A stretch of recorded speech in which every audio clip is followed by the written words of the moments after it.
الحمد للہ رب العالمین والعاقبۃ للمتقین والصلاة والسلام علی سید الانبیاء والمرسلین محمد وعلی آلہ واصحابہ اجمعین اما بعد فاعوذ باللہ من الشیطان الرجیم بسم اللہ الرحمن الرحیم والذین یظاہرون من نسائہم ثم یعودون لما قالوا فتحریر رقبۃ من قبل ان یتماسا ذالکم توعظون بہ واللہ بما تعملون خبیر فمن لم یجد فصیام شہرین متتابعین من قبل ان یتماسا فمن لم یستطع فاطعام 60 مسکینا ذالک لتؤمنوا باللہ ورسولہ وتلک حدود اللہ وللکافرین عذاب علیم ان الذین یحادون اللہ ورسولہ کبتوا کما کبت الذین من قبلہم وقد انزلنا آیات بینات وَلِلْكَافِرِينَ عَذَابٌ مُّهِينٌ يَوْمَ يَبْعَثُهُمُ اللَّهُ جَمِيعًا فَيُنَبِّئُهُم بِمَا عَمِلُوا أَحْصَاهُ اللَّهُ وَنَسُوهُ وَاللَّهُ عَلَىٰ كُلِّ شَيْءٍ شَهِيدٌ صدق اللہ مولانا العظیم وبلغنا رسولہ النبی الکریم الامین ونحن علی ذلک لمن الشاہدین والشاکرین والحمد للہ رب العالمین مولا یا صلی وسلم دائما ابدا علی حبیبک خیر الخلق کلہم فإن من جودک الدنیا ودرتها ومن علومک علم اللوح والقلم یا اکرم الخلق مالی من الوذ به سواک عند خلول الحادث الاممی دامت دعت النصارى في نبيهم واحكم بما شئت مدحا فيه واحتكمي فمبلغ العلم فيه أنه بشر وأنه خير خلق الله كلهم محمد سيد الكونين والثقلين والفريقين من عرب ومن عجم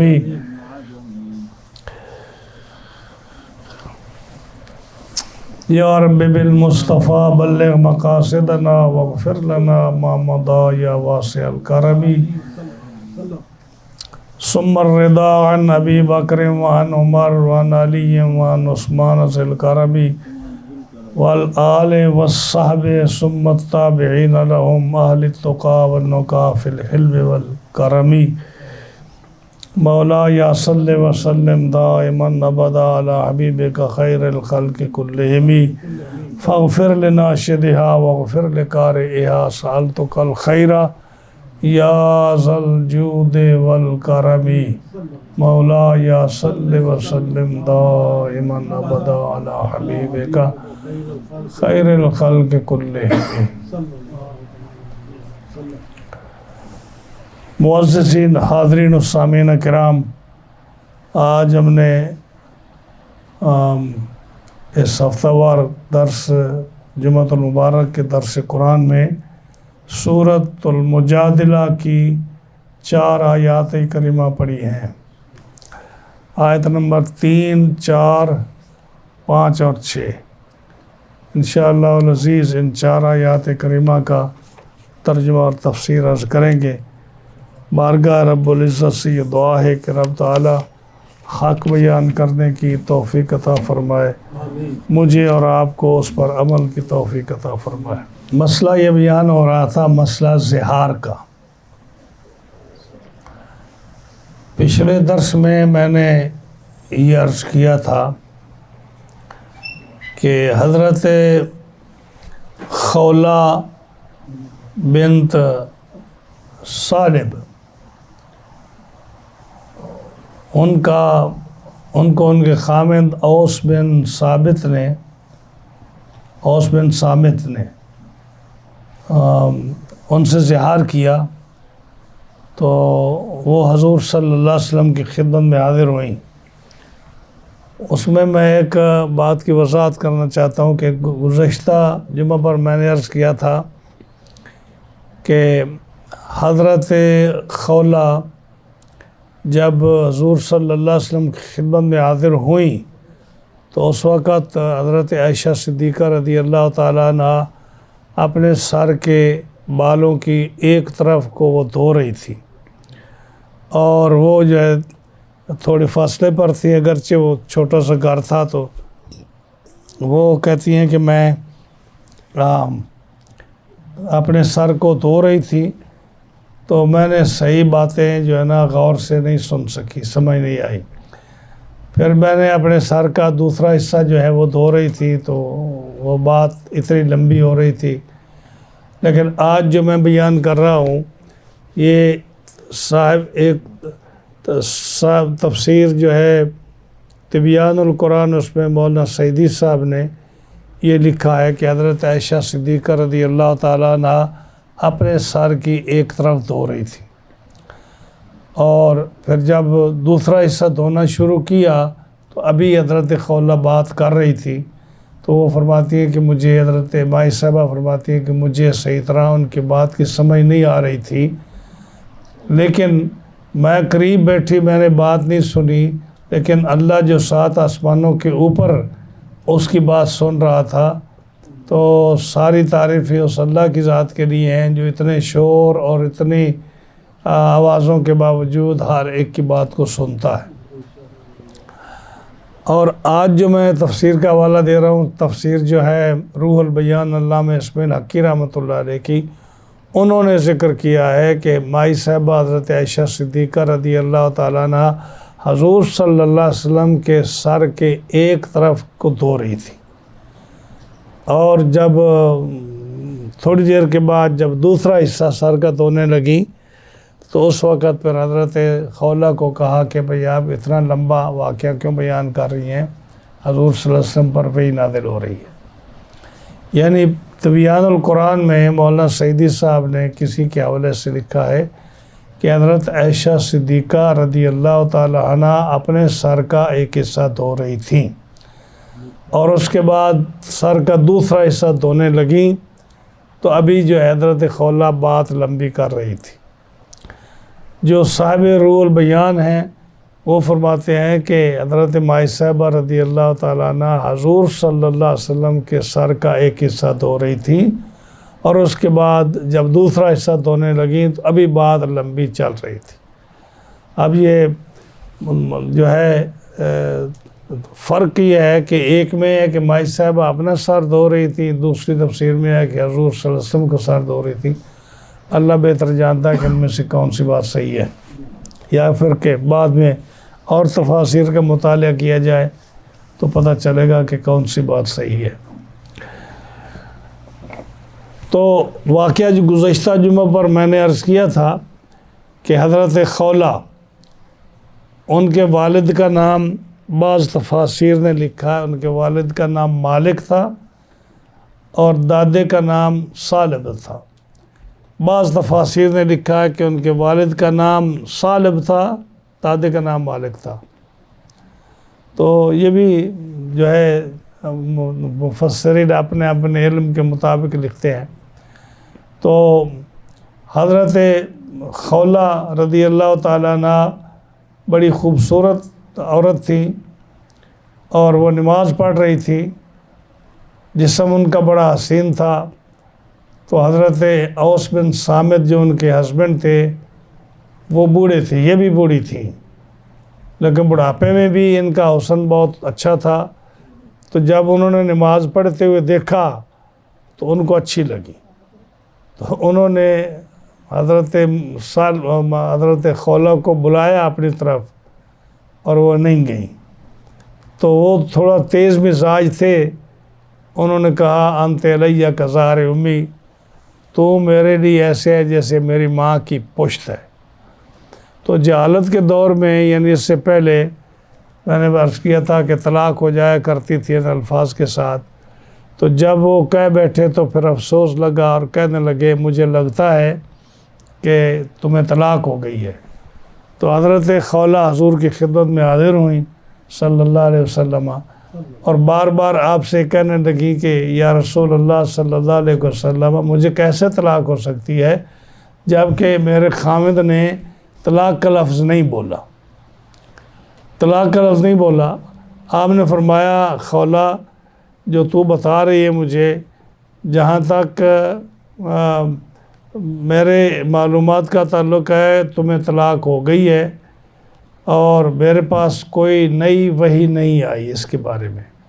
پھر وہ کہنے لگی حضور میرے چھوٹے چھوٹے بچے ہیں، اور میرا خامد اگر بچے ان کے پاس چلے جائیں تو جو ہے وہ پل نہیں سکیں گے، اور اگر میرے پاس رہیں گے تو بھوکے رہیں گے، تو حضور کیسے طلاق ہو سکتی ہے؟ آپ اس پر نظر ثانی فرمائیے۔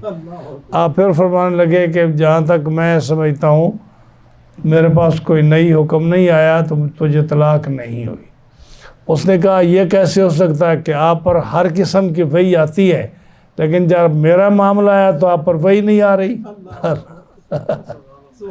اللہ غنی، یعنی کتنا محبت بھرا انداز ہے، اور کتنا حضور صلی اللہ علیہ وسلم کے ساتھ ان کی بے تکلفی ہے کہ ساری ہر قسم کی وحی آپ کے پاس آتی ہے، اور جب میرا معاملہ آیا تو آپ کے پاس وحی نہیں آ رہی۔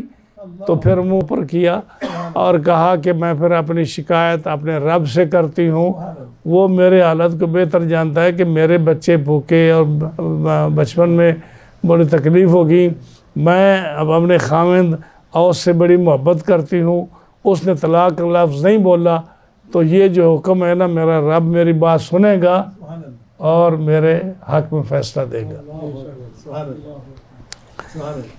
یہ بات کر رہے تھے کہ حضور پر وحی نازل ہونی شروع ہو گئی، تو مائی صاحبہ نے فرمایا کہ تمہیں نہیں پتہ کہ آپ کی حالت کیسی ہو رہی ہے، ادھر دور ہو کے بیٹھ جا۔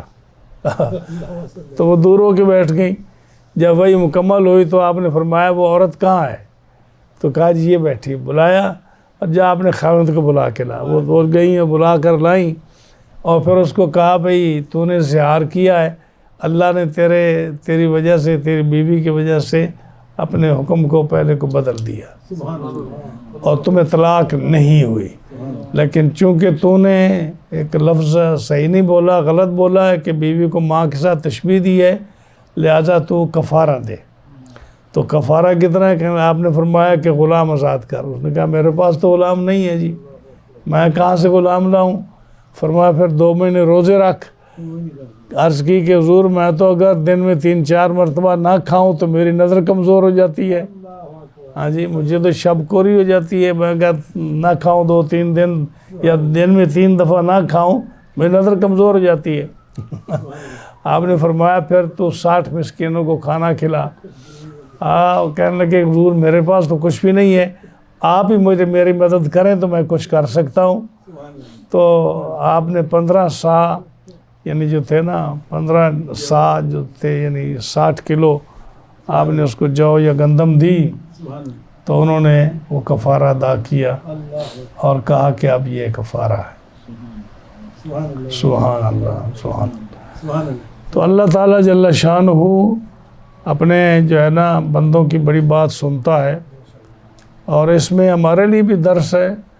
درس یہ ہے کہ اب جیسے انہوں نے شروع میں عرض کیا کہ حضور میں بڑی خوبصورت تھی، میری جوانی اس نے لوٹ لی، میں نوجوان تھی، میرا پیٹ اب بڑا ہو گیا بچے پیدا کر کے، اب میں بوڑھی ہو گئی ہوں، تو میرا مال سارا اس نے ختم کر دیا، اب میرے پاس ہے بھی کچھ نہیں، میرے ماں باپ فوت ہو گئے، میرا قبیلہ جو ہے وہ تھوڑا ہو گیا، میں اکیلی رہ گئی ہوں، اب یہ کوئی وقت ہے مجھے طلاق دینے کا؟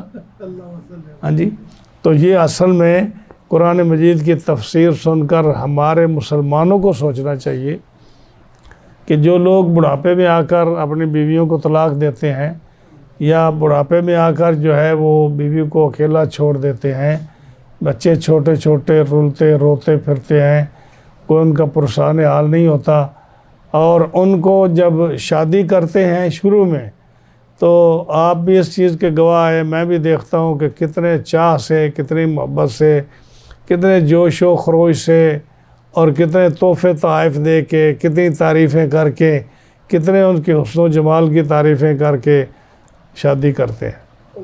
اور جب یعنی دن گزر جاتے ہیں، بچے زیادہ ہو جاتے ہیں، یا کوئی چھوٹی موٹی انبن بنتی ہے، یا اپنے طبیعت پر مزاج میں خود چینجز تبدیلی آتی ہے، تو پھر بغیر سوچے سمجھے کہ بیوی کو طلاق دینا، ہاں جی، یہ تو اب حضرت خولہ نے جو حضور کے سامنے باتیں کی ہیں تو وہ ساری حقیقت پر مبنی ہے، اس کو سوچنا چاہیے اس باتوں کو، ہاں جی۔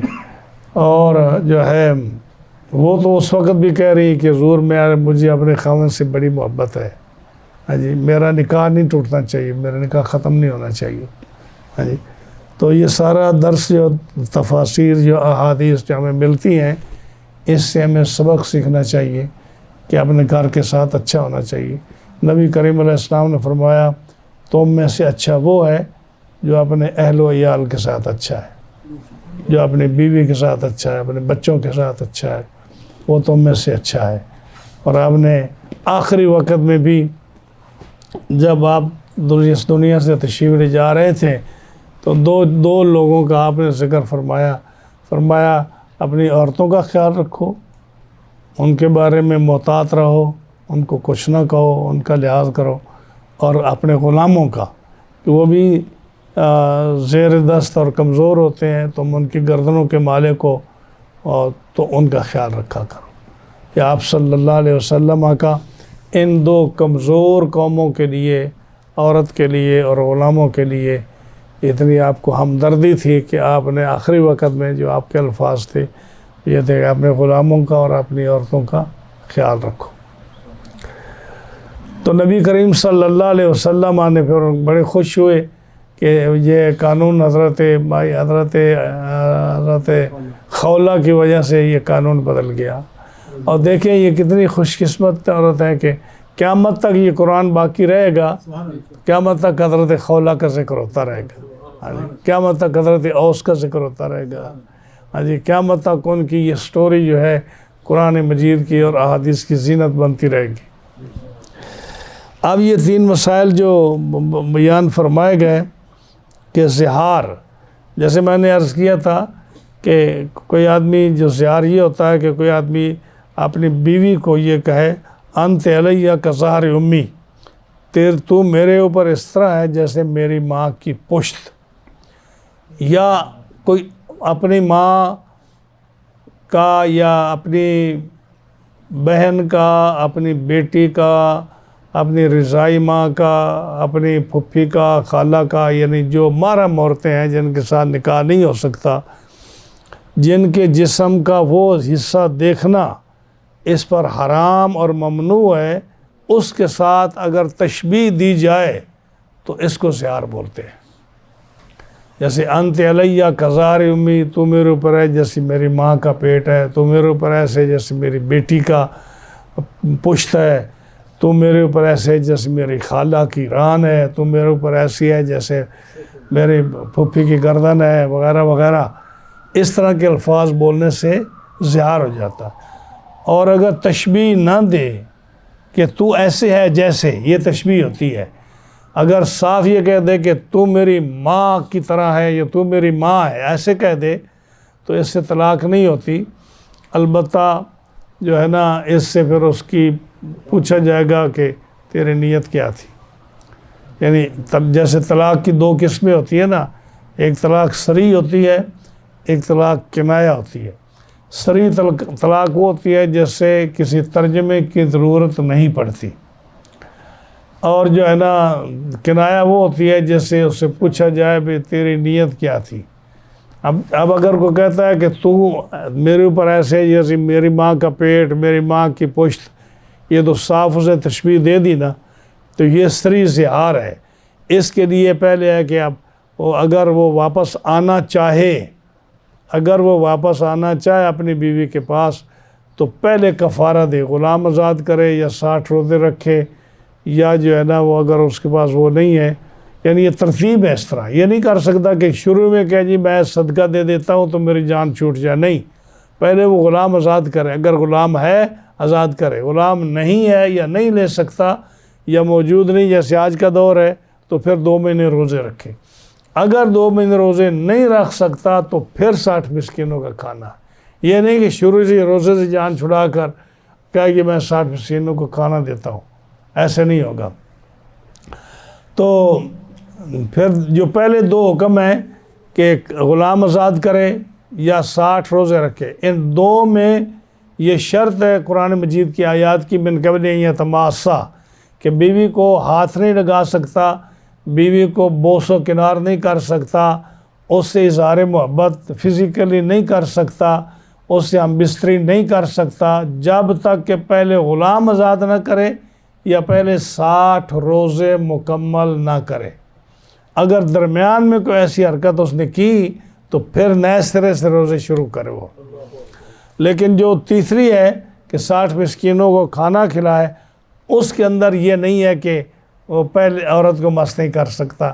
اس کے اندر یہ جائز ہے کہ اگر وہ جو ہے نا کھانا کھلا رہا ہے، کھا رہے ہیں لوگ، یا 10 مسکینوں کو کھلا دیا یا ایک مسکین کو 10 دن 15 دن کھلا دیا اور درمیان میں اس سے ایسا فعل سرزد ہو جاتا ہے تو تیسری صورت میں جائز ہے، کیونکہ قرآن نے وہاں من قبل یتماسا نہیں کہا. پہلی 2 صورتوں میں یہ ہے کہ پہلے وہ یہ آزاد کرے یا روزے رکھے پھر عورت کو مس کرے. تو اب جو ہے نا یہ صریح ہے کہ جب تشبیہ دیتا ہے کہ تو میری ماں کی طرح، تیری پشت میری ماں کی پشت کی طرح ہے، تیرا ران میری ماں کی ران کی طرح ہے، بہن کی پیٹ کی طرح وغیرہ وغیرہ، اگر یہ کہتا ہے تو یہ زہار ہے، یہ طلاق ہے.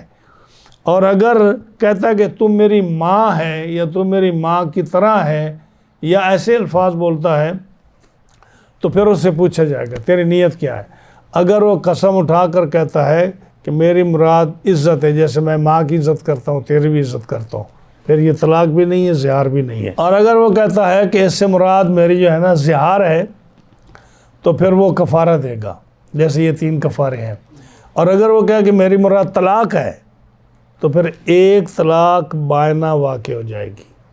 بائنہ طلاق یہ ہوتی ہے کہ طلاق کے بعد وہ یعنی اس الفاظ کے بعد وہ عورت سے نکاح کرے، عورت دوبارہ اس کو اجازت دے نکاح کی تو پھر، ورنہ اگر وہ عورت نہیں آنا چاہتی اس کے نکاح میں تو گئی عورت. یہ تیسری صورت ہے اس کی، یہ کنایہ طلاق واقع ہو جائے گی. اور جو ہے اگر وہ آدمی مطلب ہے کہ بیوی کو زہار کرنے کے بعد اب اس کو کفارہ دینا ہے نا، وہ آتا ہی نہیں، وہ کہتا ہے کہ ٹھیک ہے میری جان چھوٹ گئی، میں نہ واپس آتا ہوں نہ کفارے دیتا ہوں، ہاں جی، اور میں فارغ.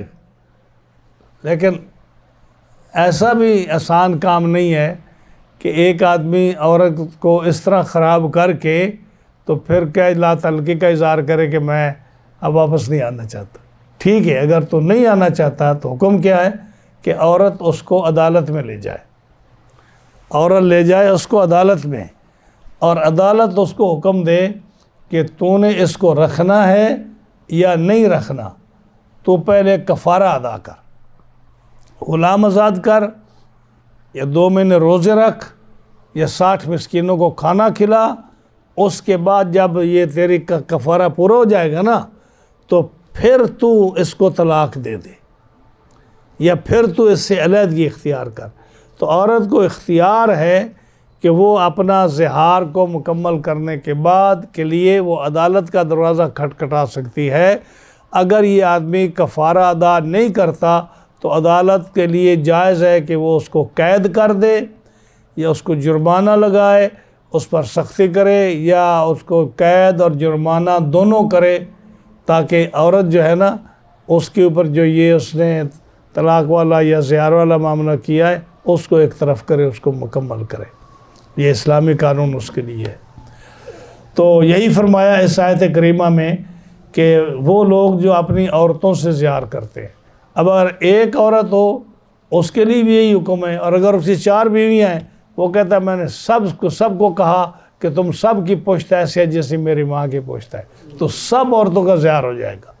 ساری عورتیں جو ہے نا ان کو وہ زہار ہو جائے گا ان سے، اور پھر سب کے لیے وہ سب کے لیے کفارہ دے، 4 غلام آزاد کرے یا روزے رکھے یا اس کو کھانا کھلائے، اس لیے کہ نساء کا لفظ آیا۔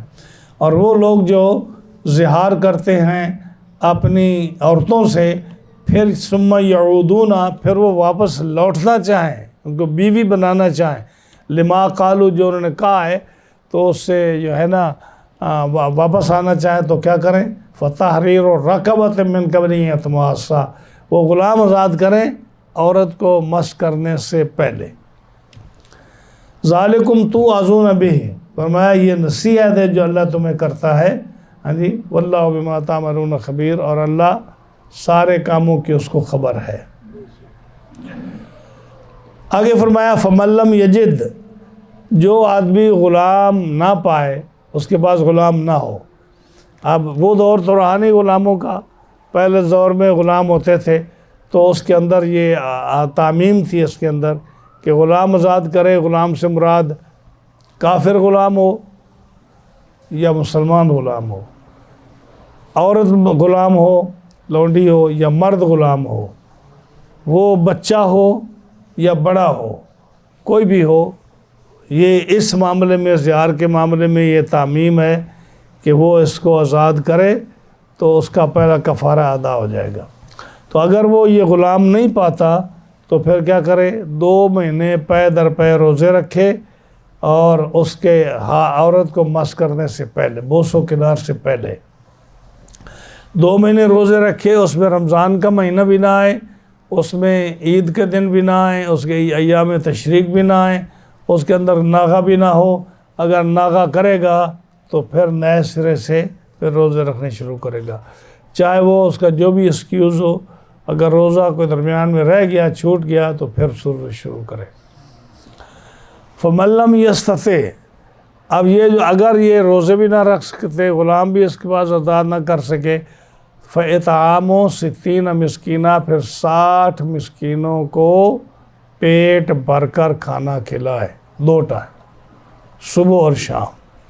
اب اس کے لیے میں نے دیکھا، پھر تفاسیر میں مجھے اختلاف نظر آیا۔ بعض تفاسیر کہتی ہیں کہ ایک مسکین کو 60 دن کھانا کھلائے، 60 دن صبح، 60 دن شام، یا اس کو 2.25 سیر گندم دے، جو دے اس کو 4.5، اور گندم ہو تو 2.25 سیر اس کو دے، صبح بھی اور شام کے لیے بھی، نہیں صبح شام کے لیے 2.25 سیر دن کے لیے، 1 دن کے لیے روٹی دے، تو صبح بھی روٹی دے، شام بھی روٹی دے۔ اور بعض جو ہے یہ نور العرفان، یہ نور العرفان میرے سامنے ہے، اس میں یہ لکھا ہے کہ نور العرفان میں یہ لکھا ہے کہ ہر مسکین کو 2.25 سیر گندم دے، یا 2 وقت پیٹ کا بھر کر کھانا کھلائے، روزانہ 1 فقیر۔ اگر ایک دن 60 مسکینوں کو کھلا دیا تو ایک ہی دن ہوا، 59 دن پھر رکھے، پھر یعنی یہ جو ہے نا نور العرفان، یہ صاحب جو ہے تفسیر مفتی صاحب لکھ رہے ہیں کہ اگر کسی آدمی نے ایک ہی دن 60 مسکینوں کو کھانا کھلا دیا، کہتے میری جان چھوٹ جائے جلدی، تو وہ 1 مسکین شمار ہوگا۔ 59 ڈے جو ہے نا باقی ہے ان کو، پھر یعنی جتنے دن مرضی کھلائے، ایک کو کھلائے، اس میں یہ لکھا ہے۔ لیکن دیگر بعض تفاسیر میں نے آج دیکھا، انہوں نے یہ لکھا ہے کہ اگر کوئی آدمی جو ہے وہ 60 مسکینوں کو کھانا کھلا دے، تو صبح کو کھلائے 60 مسکینوں کو، اور شام کو بھی انہی 60 مسکینوں کو کھلائے، ان میں کوئی مسنگ نہ ہو، کوئی اور نہ داخل ہو جائے اس میں۔ تو یعنی جس کو صبح کھلایا ہے اسی کو شام کو بھی کھلائے، اگر اس میں کوئی مسنگ ہو گئی تو وہ کفارہ پورا نہیں ہوگا، یہ اس کے لیے شرط ہے۔ یہ میں نے دوسری تفاسیر میں دیکھا۔ مفتی صاحب یہ کہتے ہیں کہ ایک فقیر کو لگاتار 60 دن صبح شام کھانا کھلائے۔ وہ تفسیر کہتی ہے کہ اگر ایک دن 60 مسکینوں کو کھلایا تو میک شور کہ صبح جن لوگوں نے کھایا ہے شام کو بھی انہی کو کھلائے، اگر شام کو کچھ اور آ گئے اور کچھ مسنگ ہو گئے تو اس کا یہ کفارہ پورا نہیں ہوگا۔ یہ فقہ کی کتابوں کے مسائل ہے۔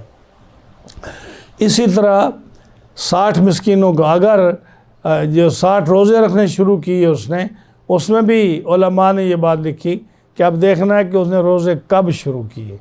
اگر تو اس نے چاند کی پہلی تاریخ کو روزہ رکھنا شروع کیا، ہاں جی، چاند کی پہلی تاریخ کو، اور چاند ہے 29 دن کا، اور پھر دوسرا مہینہ شروع ہو گیا وہ بھی 29 دن کا ہے، تو کتنے ہو گئے؟ 58 ہو گئے نا، تو اس کے جہاں 60 سمجھے جائیں گے پورے، اس کے 60، کیونکہ چاند جو ہے وہ عام طور پر مہینہ جو ہوتا ہے وہ 30 دن کا ہوتا ہے یا 29 دن کا ہوتا ہے، تو اگر 29 دن کا ہے تو اس کو 30 کنسیڈر ہوں گے، تو 58 دن میں اگر 2 مہینے ختم ہو گئے تو اس کے 2 روزے مکمل ہو جائیں گے۔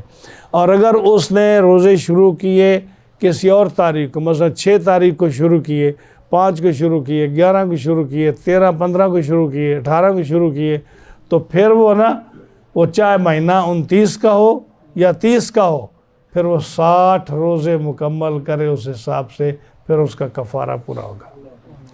یہ ہے فقہ ماشاء اللہ۔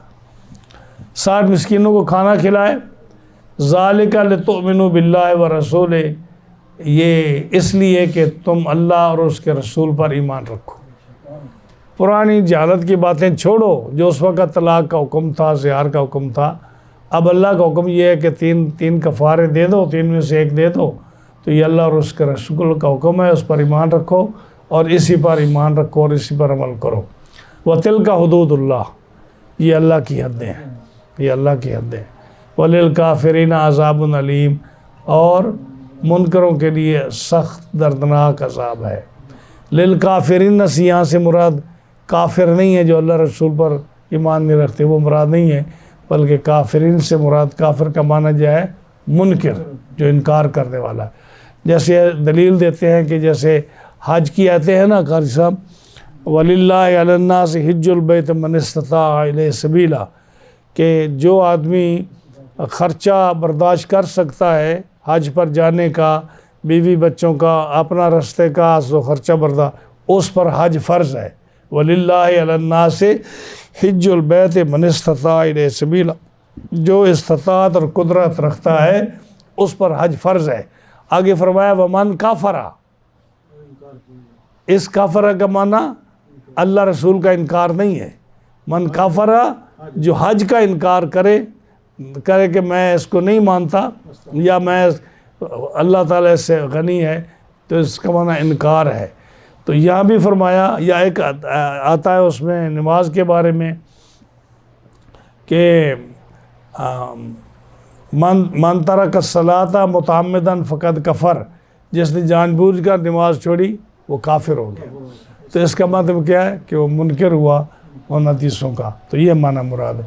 یہاں بھی فرمایا وَلِلْكَافِرِينَ عَذَابٌ عَلِيمٌ، اور منکروں کے لیے دردناک عذاب ہے۔ منکر سے مراد کیا ہے؟ یہاں صاحب تفسیر جو ہے نا، بعض تفاسیر والوں نے یہاں بڑی لمبی تفصیل کی ہے، خاص کر تفسیر روح المعانی وغیرہ، انہوں نے لکھا ہے وَلِلْكَافِرِينَ عَذَابٌ عَلِيمٌ، کہ اللہ کی حدیں ہیں، اور جو اللہ کی حدوں کو چینج کرتا ہے ان کے لیے دردناک عذاب ہے۔ اللہ کی حدیں کون سی؟ مثال کے طور پر جو اللہ تعالیٰ جل شانہ نے لوگوں کے لیے اصول بنائے ہیں، مقرر کیے ہیں، اور اسلامی احکامات نافذ فرمائے ہیں، اللہ تعالیٰ نے جو حکم دیا ہے، اب جو ملک آزاد ہو، مسلمان ملک، اور پھر وہ قرآن و حدیث کے قانون کو پس پشت ڈال کے تو وہ اپنے نئے قانون بنائیں کہ وہ فوجداری کے یہ قانون ہیں، یہ جو ہے لوگوں کے لیے رہنے سہنے کے قانون ہیں، یہ جو ہے ازدواجی زندگی کے قانون ہیں، جیسے ملک کا جو ہے نئے نئے قانون بناتے ہیں۔ فرمایا جو اللہ کی حدوں کے خلاف قانون بناتے ہیں، فرمایا وَلِلْكَافِرِينَ عَذَابٌ عَلِيمٌ، ان کے لیے سخت دردناک عذاب ہے ان کے لیے۔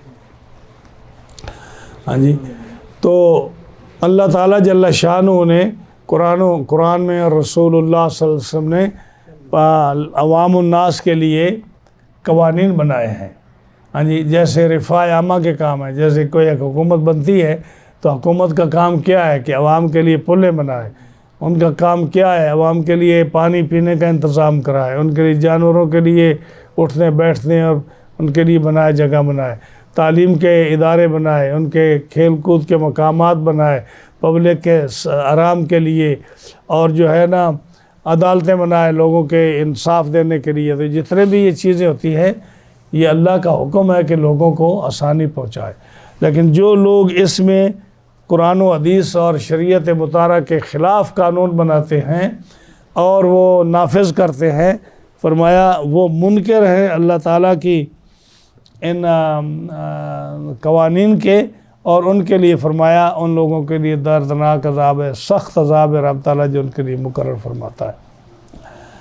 آگے فرمایا ان الذین یحادون اللہ ورسولہ، وہ لوگ جو مخالفت کرتے ہیں اللہ تعالیٰ کی اور اس کے رسول کی. ہاں جی، یحادون، جو اللہ اور اس کے رسول کی مخالفت کرتے ہیں، یعنی جیسے قوانین قرآن و حدیث سے ہٹ کر قانون بناتے ہیں. ہاں جی، یا جو کھلا خلاف ورزی کرتے ہیں اللہ اور رسول کے احکام کی. کوبتو، ہاں جی، وہ ذلیل کیے گئے ہیں. کما کوبت الذین من قبلہم، جیسے پہلے لوگ جو ہے نا ذلیل کیے گئے، جیسے پہلی امتیں ذلیل کی گئیں. یعنی کفار نے نوح علیہ السلام کے زمانے میں اللہ کے اور رسول کے احکام کی خلاف ورزی کی تو ان کو طوفان میں غرق کر دیا گیا. حضرت ہود علیہ السلام کی قوم نے اللہ رسول کی مخالفت کی تو ان کو ہوا کے ذریعے سے ان پر عذاب بھیج کر ان کو ختم کر دیا گیا. حضرت صالح علیہ السلام، ان کے زمانے میں جب انہوں نے اونٹنی کے پیر کاٹے، کونچیں کاٹی اور اللہ رسول کے حکم مخالفت کی تو ان کو جو ہے نا بجلی نے اور چنگار نے جو آواز تھی حضرت جبریل کی اس نے آ لیا اور وہ سارے ہلاک اور تباہ ہو گئے.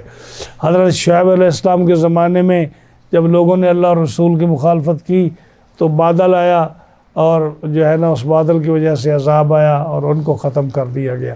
تو یہی فرمایا کہ جو لوگ اللہ اور اس کے رسول کے احکام کی خلاف ورزی کرتے ہیں، کوبتو، ان کو ذلیل کر کے ختم کر دیا گیا. کما کوبت الذین من قبلہم، جیسے پہلی امتوں کو آپ دیکھتے ہیں کہ ان کو ذلیل کر کے ختم کر دیا گیا. وقد انزلنا آیات بینات، اور اے محبوب علیہ الصلوۃ والسلام آپ کر تو اللہ تعالیٰ نے روشن آیتیں نازل کی ہیں. یعنی آپ کی ان کو پہلے انبیاء کو معجزے دیے اور ان معجزے میں سے انہوں نے معجزات دکھائے اور اللہ کا عذاب آیا قوموں پر. لیکن اے محبوب صلی اللہ علیہ وسلم، آپ کی رسالت اور نبوت کے دلیل کے لیے رب تعالیٰ نے قرآن مجید کی روشن آیتیں نازل فرمائیں جس سے آپ کی نبوت اور رسالت جو ہے وہ روز روشن کی طرح واضح ہو گئی، اور ہر آدمی کو پتہ ہے کہ یہ آیتیں اور یہ قرآن یہ رسول اللہ صلی اللہ علیہ وسلم کی تائید میں نازل ہوا ہے. وَلِلْكَافِرِينَ عَذَابٌ مُّهِينٌ، اور جو نہیں مانتے ان کے لیے عذاب، سخت ترین عذاب ہے. ان کے لیے سخت ترین عذاب ہے. یوم یبعثہم اللہ، ہاں جی، یوم یبعثہم اللہ جمیعاً، جس دن اللہ ان سب کو اٹھائے گا، یعنی قبروں سے یہ سارے لوگ اٹھیں گے، مسلمان بھی اور کافر بھی، سارے اکٹھے جائیں گے. اس وقت کسی قسم کا نکھیڑا نہیں ہوگا کہ کافر علیحدہ ہو مسلمان علیحدہ ہو. تو شروع میں سارے لوگ جو ہے نا یہ اکٹھے جائیں گے. فَيُنَبِّئُهُم بِمَا عَمِلُوا، اور اس کے بعد جو ہے فرشتے ان کو خبردار کریں گے جو انہوں نے عمل کیا ہے. فَيُنَبِّئُهُم کا ضمیر اللہ کی طرف ہے، اللہ ان کو خبردار کرے گا، ان کو بتائے گا کہ یہ تمہارے عمل ہے. حالانکہ فرشتہ بتائے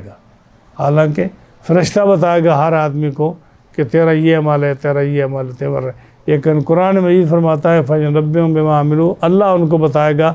تو معلوم ہوا کہ جیسے رسول اللہ کا فرمان اللہ کا فرمان ہے، تو اس طرح فرشتوں کا بتانا اللہ کا بتانا ہے. تو اللہ کے نیک بندوں کا کام جو ہے وہ اللہ کی طرف منسوب ہوتا ہے. یہ اللہ کا کام اللہ کے نیک بندوں کی طرح منسوب ہوتا ہے.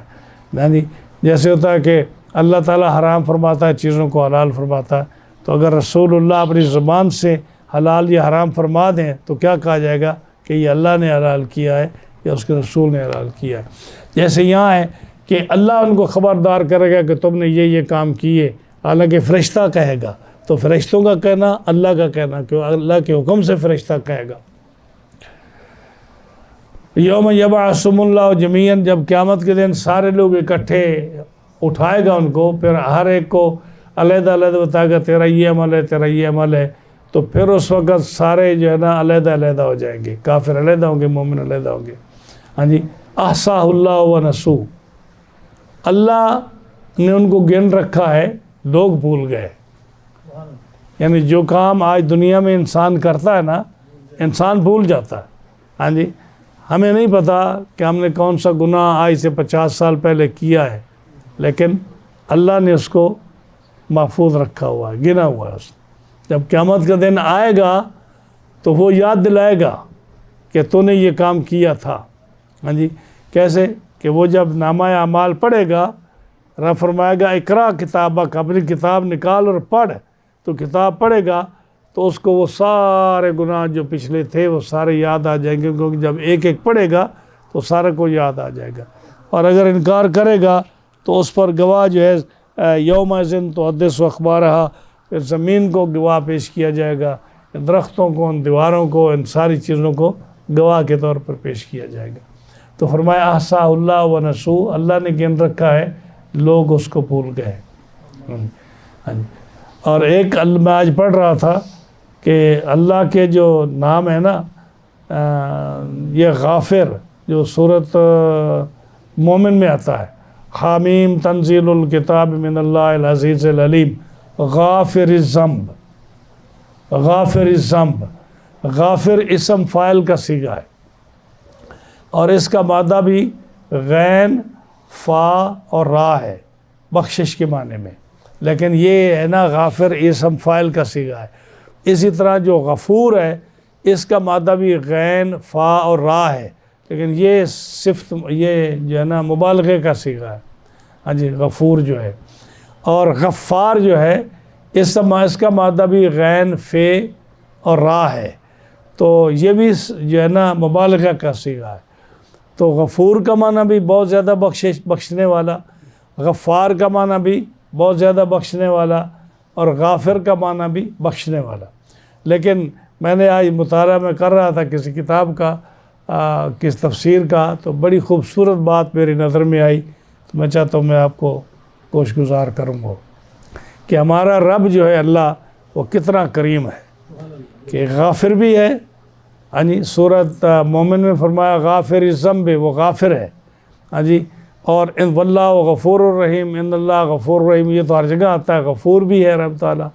اور وَإِنِّي لَغَفَّارٌ لِمَن تَابَ وَآمَنَ، غفار بھی ہے، یہ بھی قرآن مجید میں ہے کہ اس کا نام غافر بھی ہے، اس کا نام غفور بھی ہے، اس کا نام غفار بھی ہے.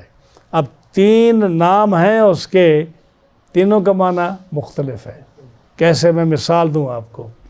کسی آدمی پر عدالت میں کیس ہو جاتا ہے، بہت بڑا کیس ہو جاتا ہے، تو جج کے پاس جو ہے نا اس آدمی کو پیش کیا جاتا ہے کہ اس آدمی نے یہ زیادتی کی ہے، اس نے یہ گناہ کیا ہے، اس نے یہ جرم کیا ہے.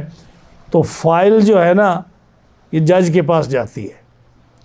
اس مجرم کے پاس اس کا نوٹس ہوتا ہوگا، لیکن جو اصل فائل ہے جس کے اندر جو اس نے گناہ کیا ہے وہ کس کے پاس ہوتا ہے؟ جج کے پاس ہوتا ہے. پھر اس کے خلاف پراسیکیوٹر جو ہے وہ بھی تیاری کرتا ہے، اور پراسیکیوٹر جو ہوتا ہے اس کا سارا زور اس پر ہوتا ہے کہ اس شخص کو زیادہ سے زیادہ سزا دلوائی جائے. ٹھیک ہے نا جی؟ تو پراسیکیوٹر کے پاس بھی وہ سارا کچھ ہوتا ہے، جج کے پاس بھی سب کچھ ہوتا ہے.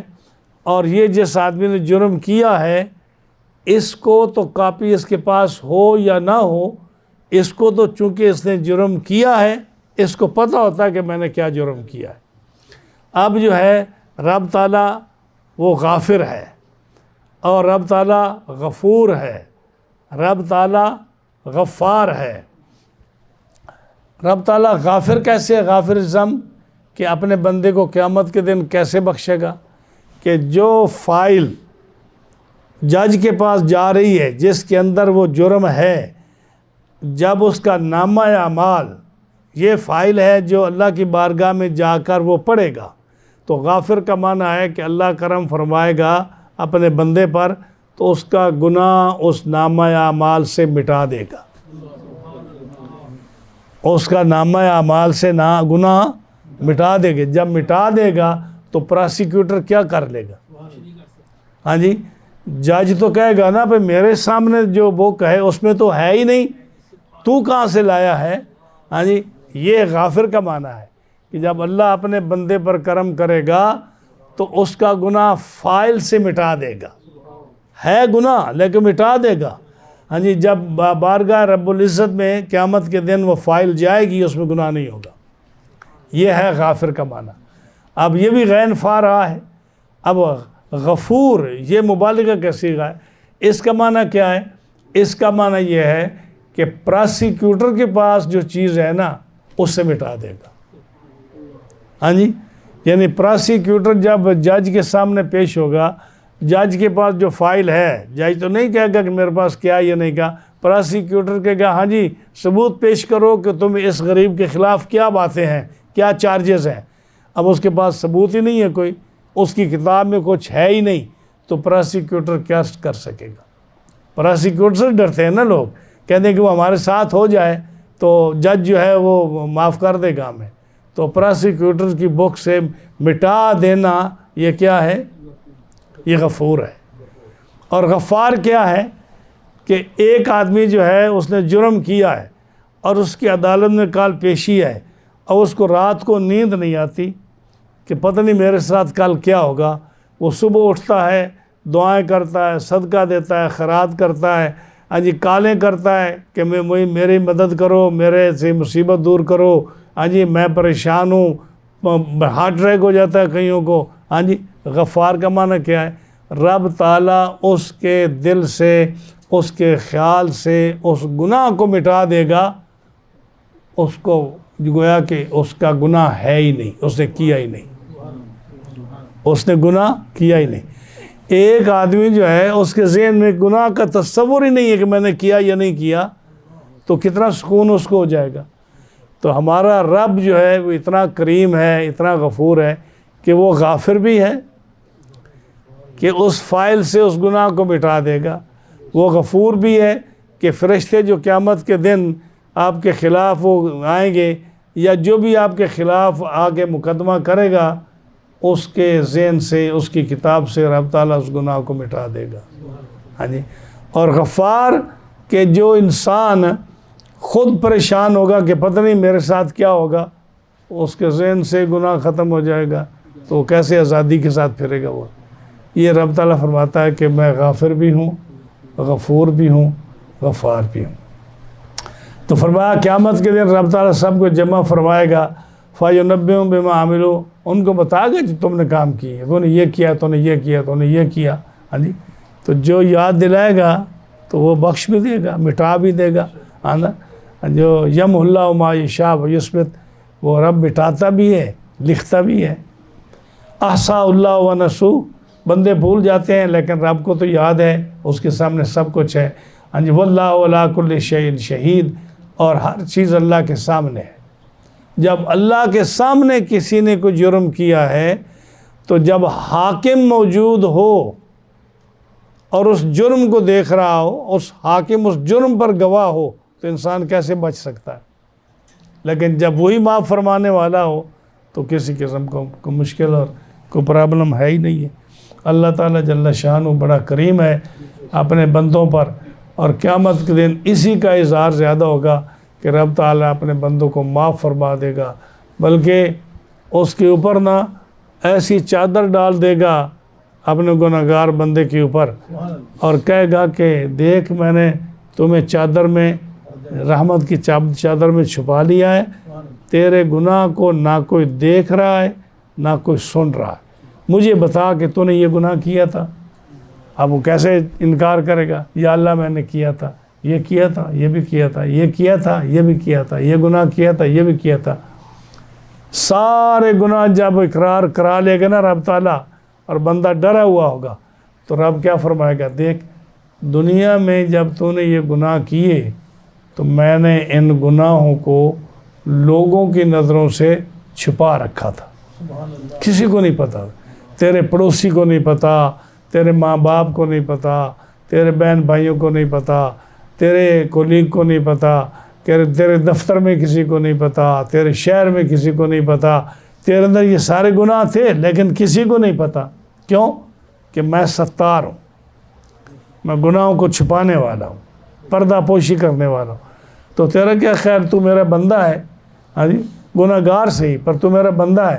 اگر میں دنیا میں تیرے گناہ چھپاتا تھا تو اب میں ظاہر کروں گا، اب بھی میں نے تیرے گناہوں کو چھپا لیا ہے، تیرے گناہ کو کوئی نہیں دیکھ رہا اور نہ کوئی دیکھے گا، اب میں نے تمہیں بخش دیا ہے.